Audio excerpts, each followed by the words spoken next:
सभी को मेरा प्यार भरा नमस्कार। आज हम हिंदी व्याकरण क्रिया के बारे में जानकारी लेने वाले हैं। आगे देखेंगे। निम्नलिखित वाक्य पढ़िए। मित्र ने उपहार दिया। चिड़िया गाती है। नंदिनी खेल रही थी। हम प्रदर्शनी देखेंगे। बच्चों, रेखांकित शब्दों पर ध्यान दीजिए। रेखांकित शब्द गौर से देखिए। मित्र ने क्या किया? दिया। चिड़िया क्या करती है? गाती है। नंदिनी क्या कर रही थी? खेल रही थी। हम क्या करेंगे? देखेंगे। आगे देखें।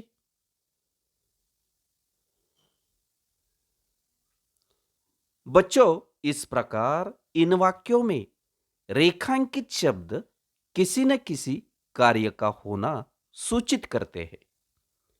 कार्य होने या करने को क्रिया कहते हैं बच्चों।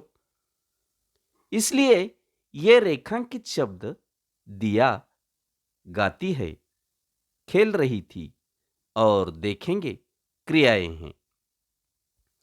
ये क्रियाएं क्रमश देना, गाना, खेलना और देखना इन मूल धातुओं या मूल रूपों से बनती है।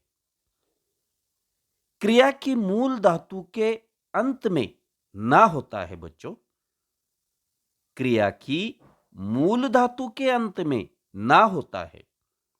काल, लिंग, वचन के अनुसार मूल धातु के रूप बदलते रहते हैं। जैसे मूल धातु और उनके बदलते हुए रूप, इनके बारे में हम जानकारी लेंगे। पढ़ना। लड़का पढ़ता है। लड़की पढ़ती है। लड़के पढ़ते हैं। लड़के ने पढ़ा। लड़के पढ़ेंगे। मूल धातु सुनना। लड़का सुनता है। लड़की सुनती है। लड़के सुनते हैं। लड़कियों ने सुना। लड़के सुनेंगे। खाना। लड़का खाता है। लड़की खाती है। लड़कों ने खाया। लड़के खाएंगे। लड़कियां खाएंगी। बच्चों, जिस शब्द के प्रयोग से कोई काम होने का बोध होता है उसे क्रिया कहते हैं। आगे देखेंगे। क्रियाओं के प्रकार।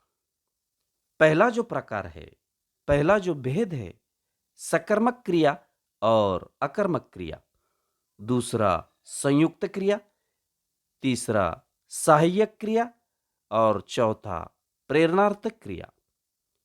सकर्मक क्रिया और अकर्मक क्रिया। बच्चों, नीचे दिए हुए वाक्य पढ़िए।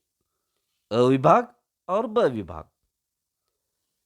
शिकारी ने शेर को मारा। लड़का गेंद फेंकता है।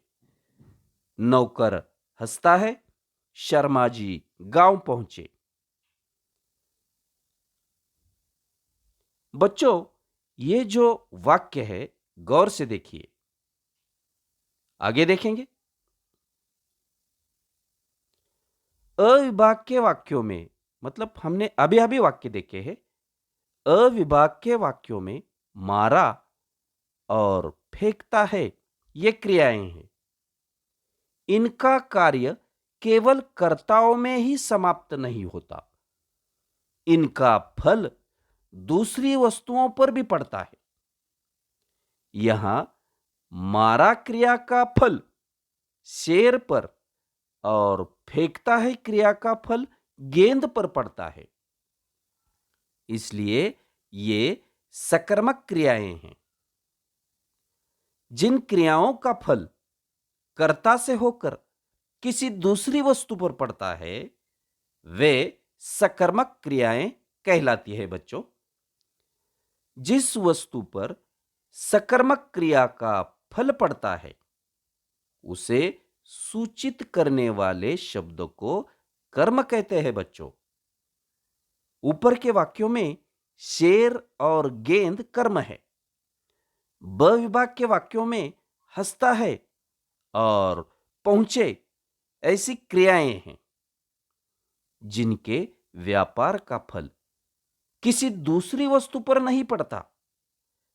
ऐसी क्रियाएं अकर्मक क्रियाएं कहलाती हैं बच्चों। आगे देखेंगे बच्चों, जिन क्रियाओं का फल कर्ता से होकर किसी दूसरी वस्तु पर नहीं पड़ता वे अकर्मक क्रियाएं कहलाती है। इसके कुछ उदाहरण हम देखेंगे। सकर्मक क्रियाएं और अकर्मक क्रियाएं। बुढ़िया जादू दिखाती है, तुम पढ़ाई में मन लगाओ। गिरगिट जवाब न दे सका, पिताजी ने मुझे बुलाया, मां ने बेटे को समझाया। अकर्मक क्रियाएं। बच्चा सोता है, विनोद दूसरे कमरे में जाता है, चींटियां अकेली नहीं रहती, तुम घर जाते हो, गाड़ी चली गई। वाक्य गौर से देखिए। आगे देखेंगे बच्चों। बच्चों, क्रिया से क्या और किसे प्रश्न करने पर यदि उत्तर मिलता है तो सकर्मक क्रिया, और उत्तर नहीं मिलता तो अकर्मक क्रियाएं होती है। जैसे विनोद दरवाजा खोलता है। विनोद क्या खोलता है? दरवाजा। खोलना सकर्मक क्रिया है बच्चों। अब अजय सोता है। क्या सोता है? उत्तर नहीं मिलता। सोता अकर्मक क्रियाएं हैं। आगे देखेंगे बच्चों, कुछ सकर्मक क्रियाएं उठाना, काटना, खाना, खोलना, गिराना, घुमाना, चमकाना, जगाना, देखना, पढ़ना, पीना, फैलाना, बनाना, बुलाना, मारना, रखना, लिखना, सजाना आदि शब्द ये सारे सकर्मक क्रियाएं हैं। कुछ अकर्मक क्रियाएं आना, हिलना, गिरना, घटना, घूमना, चमकना, चलना, जाना, थकना, पढ़ना, पहुंचना, फैलना, बढ़ना, बैठना, रोना, सड़ना, सोना, हंसना, दौड़ना, नाचना आदि शब्द।